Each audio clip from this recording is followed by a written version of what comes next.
Assalamualaikum warahmatullahi wabarakatuh. Halo semuanya, saya Rana. Kami dari Badan Eksekutif Mahasiswa Fakultas Keguruan dan Ilmu Pendidikan Universitas Maluku Saleh. Dari Departemen Pendidikan dan Seni Budaya, pada podcast Genta Inspirasi kali ini, kami mengajak teman-teman semua untuk lebih berkenalan dengan mahasiswa-mahasiswi dari Fakultas Keguruan dan Ilmu Pendidikan dengan tema aktualisasi potensi mahasiswa dalam mewujudkan mimpi. Kali ini, kami menghadirkan narasumber yang cukup luar biasa. Oke, langsung saja kita berkenalan pada narasumber kita hari ini. Halo Kak, boleh perkenalkan diri dulu sebelumnya? Halo, perkenalkan, saya Ciputro Arfiah dari Prodi Pendidikan Matematika Angkatan 2023. Halo, oke, boleh kita panggil Kak Putro aja mungkin ya, biar lebih akrab teman-teman. Nah, Kak Putro nih kemarin kalau nggak salah saya dengar tahun 2025 pada Oktober tuh ada pemilihan mahasiswa berprestasi di FKIP. Kak Putro nih salah satu dari bagian mahasiswa berprestasi di FKIP? Iya, alhamdulillah. Saya mewakili Prodi Pendidikan Matematika ikut Pilmapres dan alhamdulillahnya dapat juara satu. Juara satu di FKIP ya? Itu di tingkat universitas kira-kira udah terlaksana belum itu Kak untuk Sudah. Alhamdulillah sudah. Terus Kak, kita kan nih mau bincang-bincang nih biar teman-teman semua yang nonton video ini khususnya untuk anak FKIP nih tahu nih, oh ternyata di FKIP tuh ada nih mapresnya yaitu Kak Putro. Nah, boleh nggak sih Kak ceritain bukan hanya tentang Pilmapres aja ya, selama Kakak menjadi mahasiswa ini kan tahun 2023 berarti udah berapa tahun di sini ya? Udah hampir 3 tahun. Nah, selama jadi mahasiswa ini prestasi apa aja Kak, pengalaman apa aja yang udah Kakak jalanin selama jadi mahasiswa? Selama jadi mahasiswa, saya pernah ikut lomba puisi, monolog, terus juga kaligrafi. Oh, berarti seni ya Kak ya? Lebih Iya, seni. lebih Padahal seni. tadi prodinya di Matematika. pendidikan matematika, tapi minatnya memang di seni. Untuk puisi sama monolog tuh Kakak lebih ke lingkup FKIP atau ke universitas Kak? Masih di FKIP aja. Masih di lingkup FKIP. Oke. Tapi kalau di luar itu ada juga Kak, kayak yang PKA, Kakak tahu PKA? Pekan Kebudayaan Aceh. Ya. Ya.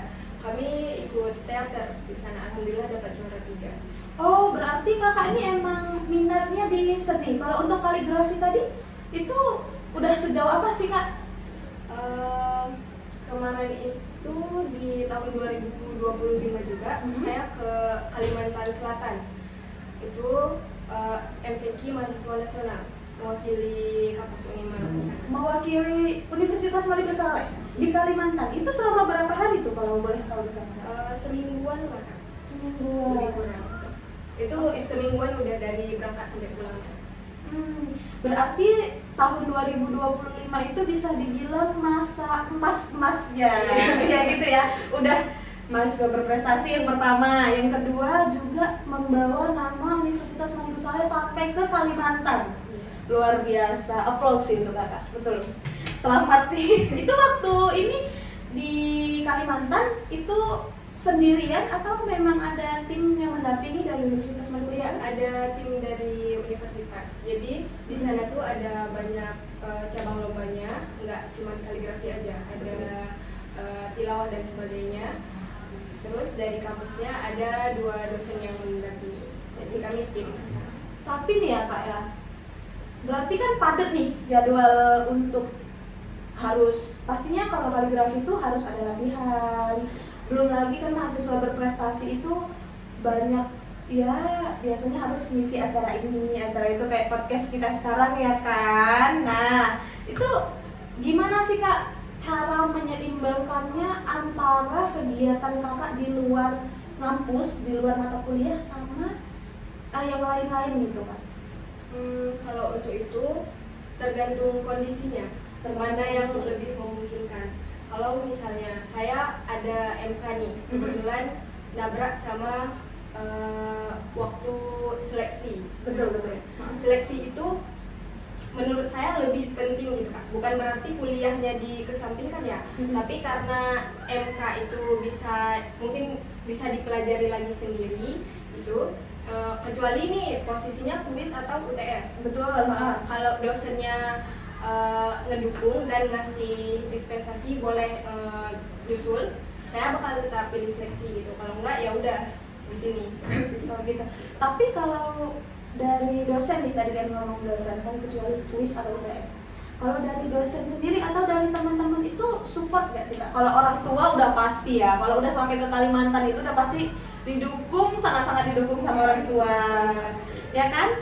Nah kalau dari teman-teman dari sendiri Kak, teman-teman dosen itu ada nggak sih Kak support yang lebih, bukan hanya kayak kamu semangat ya Putro gitu? Apakah ada kayak udah nggak apa-apa nanti ibu kasih izin gitu dispensasi, itu ada nggak? Iya ada, alhamdulillahnya dosennya pada bantu juga Kak. Misal kayak selama ini tiap ada yang nabrak tuh, bahkan di kuis sama UTS pun Putra bisa nyusul gitu. Oke, berarti mata kuliah atau perkuliahan ini nggak terganggu sama sekali ya Kak untuk mengenal lebih dalam tentang potensi Kak Putro ini, apalagi khususnya di bidang kaligrafi itu tadi ya Kak. Berarti itu sama sekali nggak terganggu, misalnya kayak kuliah itu jadi nggak terganggu karena ada support dari dosen-dosen dan teman-teman Kak. Dari teman-teman juga, jadi mereka itu selalu support saya. Bahkan misal Kak ada presentasi mereka bakal backup gitu, ada tugas selalu dikasih tahu, dan apa ya, pokoknya mereka hebat banget. Jadi setuju lah ya kalau saya bilang support system dari teman-teman di kampus dan dosen itu sangat penting. Salah satunya untuk menggali potensi kita lebih dalam di masa perkuliahan ini. Ya seandainya saya nggak punya teman dekat di sini, mungkin itu nggak bisa jalan sih Kak. Oke. Nah kalau untuk pengalaman sih Kak sebenarnya, karena kan bukan ini udah kita bahasnya udah nggak lingkup fakultas lagi ya kan. Kakak ini udah ke universitas udah pasti ya kan, udah ke luar kota bahkan. Nah itu pasti ada tuh pengalaman baiknya, ada pengalaman buruknya. Bolehlah Kak cerita ini ya kan sedikit dulu pengalaman baiknya. Apa-apa aja benefit yang udah Kakak dapat selama ini jadi mahasiswa yang cukup aktif dalam kegiatan, bukan hanya pulang kuliah kan nongkrong sama teman-teman, boleh sih ya nongkrong boleh, cuman kan ini aktif ya Kak. Kakak ikut seni itu tadi, sempat ikut monolog, sempat ikut puisi, sempat ikut lomba Kak? Iya. Monolog puisi itu sempat ikut lomba? Kemarin itu saya ikut di pesta sastra. Pesta sastra itu pendidikan bahasa Indonesia ya? Tahun berapa Kak kalau boleh tahu? Tahun 2023. 2023. Nah itu puisi, monolog? Ya Monolog tunggal berarti ya. Nah itu kan Kak pasti ada pengalaman baik dan buruknya itu tadi. Coba bolehlah ceritakan benefitnya dulu, yang baik-baiknya dulu nih selama hampir 3 tahun ini menjadi mahasiswa aktif di Universitas Maliku Saleh. Yang pertama ya, ngerasa senang aja bisa ngebanggain orang-orang terdekat gitu. Terus saya juga ngerasa senang sama yang support saya terus. Jadi teman-teman itu kayak yang pas saya ikut monolog di pesta sastra, mereka itu bahkan sampai izin sama dosen buat ibu kami mau nonton Putro gitu. Terus saya juga di make upin pas latihan, mereka selalu bantu gitu Kak. Dan di saat saya lomba itu satu kelas nonton. Ya. Berarti memang sesupport itu mereka sama kegiatan-kegiatan yang Kakak ikuti. Memang support system ini penting sekali teman-teman untuk menggali potensi kita lebih dalam, karena tanpa adanya support system sebenarnya itu agak bikin kita down ya Kak ya. Tapi pernah nggak down gitu? Ini kita udah nih kan benefitnya pertama tadi banggain orang-orang terdekat, terus buat support system itu seneng lah ya kan. Jadi kayak kalau kita tuh manggung atau segala macam mereka ikut senang gitu. Nah kalau untuk pengalaman gak enaknya nih Kak, kita kan harus tahu nih kedua belah sisi gitu kan. Jangan orang nih mau juga lah nanti nih kayak Kak Cut Putro pendidikan matematika 2023 ikut ini segala macam, rupanya karena kita nggak bilang jelek-jeleknya, karena kita bilang nggak enaknya, orang jadi ekspektasinya tinggi gitu kan. Jadi kita harus kasih tahu juga jatuh bangunnya Kak Putro ini selama menjadi mahasiswa aktif itu sampai Kakak bisa mengenali diri Kakak yang sekarang, sampai Kakak tuh bisa oh itu Cut Putro Mapres FKIP, oh itu Ceputro yang pergi MTQ kaligrafi di Kalimantan, itu gimana sih Kak jatuh bangunnya Kak? Kalau yang di kampus ya, hal yang paling kadang-kadang bikin kepikiran ya. Itu pas misal nggak bisa karena lomba, jadi kita nggak bisa masuk kelas. Nah di situ kan ketinggalan tuh MK-nya, bakal ketinggalan. Ya kalau di sekolah mungkin kita ketinggalan satu materi. Betul. Gitu. Kalau udah di kampus kan kita ketinggalannya kayak satu bab gitu kan. Jadi ya pas belajar ulangnya itu, pas ngejar itu sih Kak. Berarti belajarnya lebih di press lagi ya? Iya gitu. Terus kalau sebenarnya kan Kak, kalau misalnya kayak tim Mapres, terus lomba-lomba kayak bisa sampai ke MTQ itu Kakak cari tahu sendiri atau emang dikasih tahu nih sama dosen, atau memang kayak adalah relasi-relasi itu, atau gimana sih Kak? Itu Kakak memang cari-cari tahu sendiri atau gimana? Kalau untuk yang MTQ di kampus itu iya, saya cari-cari sendiri. Awalnya saya ikut organisasi UKM PTQ, pengembangan tilawatil Quran. Nah dari situ harapan saya bisa dapat info juga dari mereka. Tapi karena saya merasa kewalahan ya Kak, karena banyak kegiatannya yang pulangnya sore nih. Oh pulangnya sore, bukan Iya. anak kos berarti Kakaknya? Bukan, saya pulang pergi. Dari Bira Sampai rumahnya bisa maghrib, sedangkan malamnya saya harus gaji. Jadi kayak capek banget. Ya udah nggak lanjut di situ Kak. Tapi saya masih ada di grupnya. Jadi infonya itu saya tanya-tanya ke teman-teman dari UKM. Ya dari UKM gitu. Terus ada juga yang kadang sering ketinggalan info juga sih Kak. Kayak yang pas seleksi Peksimida. Seleksi Peksimida tahun 2024. Oke, itu ketinggalannya gimana? Kan tadi udah tanya tuh sama anak-anak UKM. Ya kalau yang Peksimida ini nggak ada kabarnya, karena kan kalau PTQ itu khusus yang bidang MTQ aja mereka fokusnya ya Kak kan. Ini saya dapat infonya H-2 seleksi gitu. Jadi dan infonya itu nggak penuh, nggak full dikasih info, cuma dikasih tahu ini hari ini ada seleksi Peksimida di kampus gitu. Kalau nggak salah Peksimida itu di Banda Aceh ya Kak? Iya, yang di ISBI. Berarti udah sempat berangkat ke sana? Enggak, ini masih seleksi di kampusnya, tapi karena informasinya tidak jelas, jadi bisa dibilang nggak siap gitu kan. Berarti jadi pas seleksinya nggak lulus. Berarti Kakak ini ya agak susah cari informasi ya Kak sebenarnya. Iya. Tapi kalau Kakak punya teman-teman lah ya kan, pasti di fakultas teknik, fakultas lain lah, fakultas hukum, FEB juga ada. Nah kalau Kakak tanya lah dari fakultas lain, teman-teman Kakak itu sesusah ini nggak sih Kak untuk cari informasi sebenarnya? Setahu saya kalau yang mereka fakultas lain itu enggak Kak, karena kemarin pas saya ikut Filmapres ya? Filmapres yang di UNIF, banyak juga kawan-kawan yang dari jurusan lain. Jadi saya melihat prestasi mereka itu, saya minder sih Kak, jujur. Minder Iya. Nah, minder. Karena kan kamu udah lebih baik juga, tentunya kan udah Mapres juga lebih baik kan. Iya, saya kan baru keluar kota nih, mereka udah keluar negeri Kak, dan itu didukung sama kampus gitu. Didukung sama fakultasnya juga berarti. Iya, ya? mereka kayak segala informasi itu cepat Kak. Jadi ada yang udah ke Thailand, ke Malaysia, ke Kazakhstan, itu bawa nama kampus juga. Terus waktu sadar nih Kak, ternyata mereka keren ya. Kok aku nggak dapet informasi kayak gitu ya? Ini aku yang kurang atau gimana? Itu gimana sih Kakak untuk bangun diri Kakak? Ayolah nggak bisa kayak gini lagi. Itu gimana sih Kak? Ya gimana ya? Ya udah nggak terlalu berharap lagi sama info-info dari, maksudnya nggak nunggu infonya, tapi dicari. Nggak nunggu, berarti memang Kak Putro ini sukanya mencari-cari dia. Karena dari awal juga dia udah bilang untuk ini, untuk itu dia nyari sendiri gitu. Tapi sebenarnya kalau harapannya pasti yang baik lebih tersebar lah ya kan Kak di FKIP ini. Karena sebenarnya juga banyak loh Kak mahasiswa di FKIP ini yang berprestasi gitu. Tapi sayangnya gitu, setiap kita tanya pasti kendalanya telat info, kayak gitu. Kadang udah nutup pendaftaran, kitanya baru tahu. Atau Hamin 2 kayak Peksinika tadi juga kan.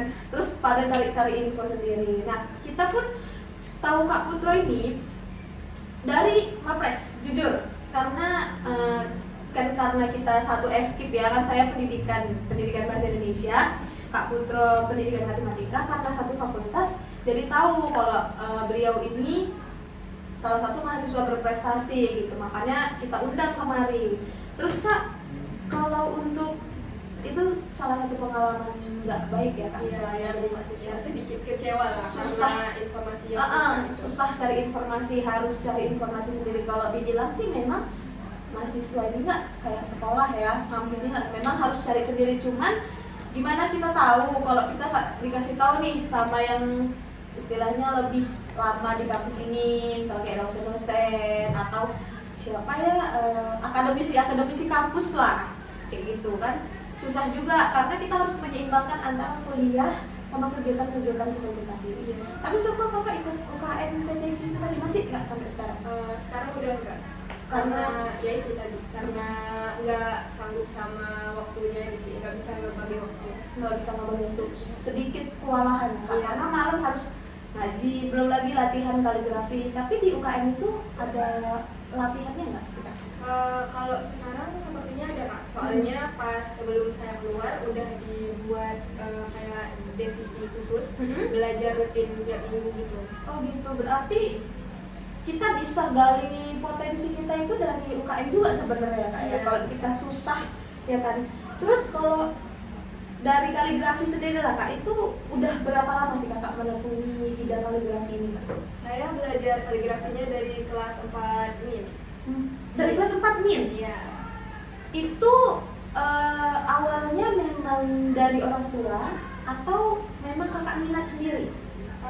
Kebetulan minat sendiri sih ya, karena memang tiap lihat pajangan itu kayak ngerasa selalu diperhatiin detail-detailnya gitu Kak. Saya suka merhatiin itu dan saya pengen nyoba untuk bisa. Nah, di sekolah itu lagi ada mau lomba untuk diseleksi lah untuk ke tingkat lebih lanjut kan. Saya ikut, jadi dapat juara 2 waktu itu. Itu belum belajar sama sekali, masih First time? iya sebisanya kan. Nah, dapat juara 2. Jadi yang juara 1, 2, 3 itu dileskan gratis. Oh, les gratis kalau menang Iya. lomba. Oke, dari situlah Kak. Ya, dari situ belajar terus. Kebetulan yang juara 1-nya itu dia milih cabang lomba lain. Jadi persiapan lomba ini itu untuk Polseni, Pekan Olahraga dan Seni. Nah, itu untuk khusus sekolah MIN, MTS sama MAN. Nah, jadi yang juara 1 ini dia ikutnya cerdas cermat. Ya udah, ya dipilihlah saya jadi yang ikut kaligrafi, mewakili kecamatan. Alhamdulillahnya juara 1. Nah, dari situ makin semangat lah belajarnya Kak. Itu dapat pelatihan lagi yang dari kecamatan? Iya, itu masih di tempat les yang sama. Dan sampai sekarang saya masih les di situ Kak. Oh, berarti setiap menang kegiatan itu kalau kita juara 1, 2, 3 itu selalu dapat pelatihan gratis? Enggak, itu kebijakan dari sekolahnya. Oh, kebijakan dari sekolah. Berarti sampai sekarang pun semester 6 masih terus belajar, masih terus menggali potensi-potensi itu. Masih penasaran ini sebenarnya sampai mana sih aku bisanya gitu ya. Iya. Masih belum puas. Masih belum puas. Tapi Masih. udah coba ngajar juga sih Kak. Udah ngajar di sekolah SMP. Ngajar apa ini? Kaligrafi. Ngajar kaligrafi, bukan ngajar matematika ya. Ngajar kaligrafi. Oke, itu kenapa Kakak memutuskan untuk, memang udah basicnya memang udah pendidikan. Nah, tapi kenapa memutuskan untuk ngajar kaligrafi? Bukan ngajar, kenapa nggak basicnya memang pendidikan matematika nggak ngajar matematika? Ngajar kaligrafi itu saya nggak ini Kak, bukan minta, bukan ngedaftarin diri gitu. Tapi diminta dari sekolahnya karena mungkin tahu ya saya sering ikut lomba dan bisa. Jadi ditanya bisa nggak ngajar di sini gitu, ajarin anak-anak buat persiapan lomba ini gitu Kak. Jadi Tapi enjoy. ya ternyata saya suka ngajar. Oke, berarti alasan masuk pendidikan matematika itu suka ngajar. Tapi kenapa matematika? Ini matematika sampai kaligrafi kan agak ini ya, karena setahu saya, nggak tahu ya kak, ini ya, setahu saya kaligrafi kan seni ya kan, matematika kan saintek. Ini kenapa nih? Memang suka ngajar, tapi kenapa harus pendidikan matematika? Apakah ada hubungannya kak, kaligrafi dan matematika? Ya, sebenarnya kaligrafi sama matematika itu terhubung banget gitu kan. Terhubung? Ya. Seterhubung apa ini kak? Kaligrafi itu sistematis, dia teratur, butuh ketelitian, kesabaran, dan dia setiap huruf-hurufnya itu ada aturannya kak, ada namanya kaidah. Jadi kayak misalnya huruf alif itu harus 5 titik.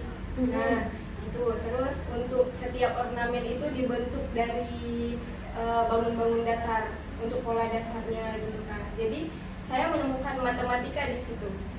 Tapi ada alasan lain juga kenapa milih matematika. Iya, apa itu? Dari Min, MTS, sama Man, saya suka sama guru matematikanya. Saya enjoy belajar matematika.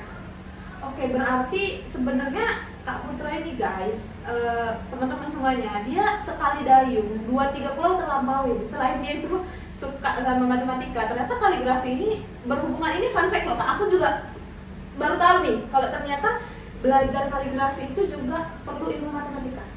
Aku juga baru, ini ilmu yang bermanfaat sih sebenarnya buat teman-teman yang mungkin penasaran ya kan, gimana ya cara belajar kaligrafi itu. Mungkin harus paham dulu nih konsep dasar dari bangun ruang, itu yang paling penting ya. Bangun datar, itu yang paling penting. Nah Kak, dari sepanjang pengalaman ya kan, sepanjang apa ya, prestasi-prestasi, keaktifan yang udah kakak buat selama jadi mahasiswi lah kak di Unimal ini, di FKIP tentunya, itu selama mewujudkan mimpi itu pasti kan yang pertama tadi bagaimana cara kakak mewujudkan mimpi itu. Yang pertama support system. Iya, benar. Lalu sekarang kakak ngerti kenapa kakak masuk pendidikan matematika, kenapa kakak masuk kaligrafi. Berarti kakak mengenali diri kakak sendiri, apa yang kakak senang, apa yang kakak buat enjoy, itu yang pastinya kan. Iya. Lalu yang terakhir ada nggak sih kak, apa sih yang paling penting kalau kita mau tahu apa yang sebenarnya kita mau? Sebenarnya saya sedikit nyesel juga, kayak banyak kesempatan yang terlewatkan karena berpikir tidak ada dukungan, terus mikir saya nggak bisa nih. Ternyata pas kita coba dan mau berusaha itu semua bisa kita lakukan. Berarti mau berusaha. Iya. Mau berusaha dan jangan takut sama omongan orang. Jangan biasanya kan kita bakal mikir ini dia bakal komen apa ya, ngejudge nih. Iya, Betul. Jadi kita Pernah bakal ya, Kak? takut sama itu. Dijudge sama orang tuh pernah? Sejauh ini enggak sih. Alhamdulillahnya enggak. Mau selembut, semuslimah, ini siapa yang mau ngejudge guys? Ya kalau saya ya nggak tahu, ya Allah alam. Agak takut sebenarnya. Habis ini netizen komentar di kolom itu kan, ya siapa juga yang mau ngejudge Kak Putra begini-begini segala macam. Takut nanti mukanya pampang di kaligrafi jelek.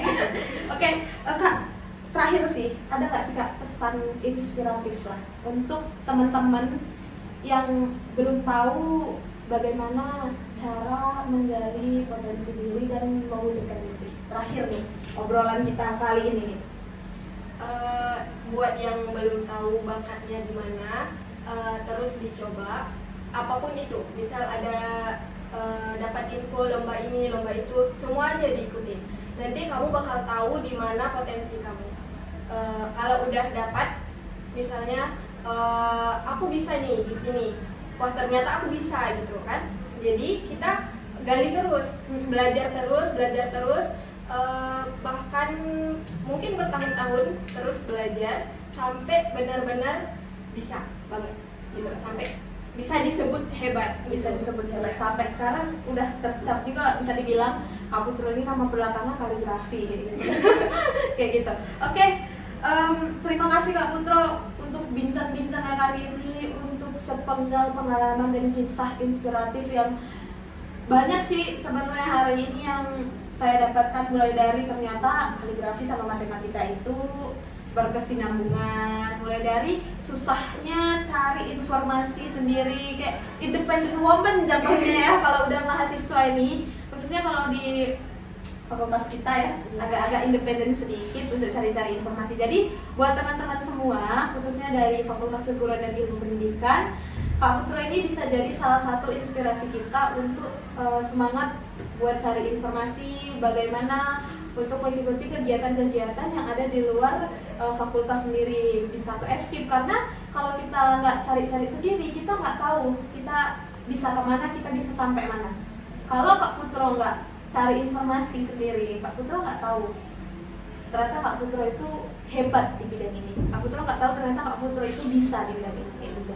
Tapi jangan lupa juga dari support sistem dari dosen, dari teman-teman itu sangat penting, betul Kak? Iya benar. Betul, karena kalau nggak ada support dari orang tua, support dari teman-teman, support dari dosen itu pribadi juga, Kak Putra sampai sekarang juga pasti bakalan kesulitan untuk menjalani perkuliahan. Oke, terima kasih Kak Putra untuk bincang-bincangnya hari ini. Terima kasih kepada teman-teman yang sampai saat ini masih menonton kami dan bertahan. Saya akhiri, apabila ada kata yang salah, mohon maaf. Wabillahi taufiq wal hidayah. Assalamualaikum warahmatullahi wabarakatuh.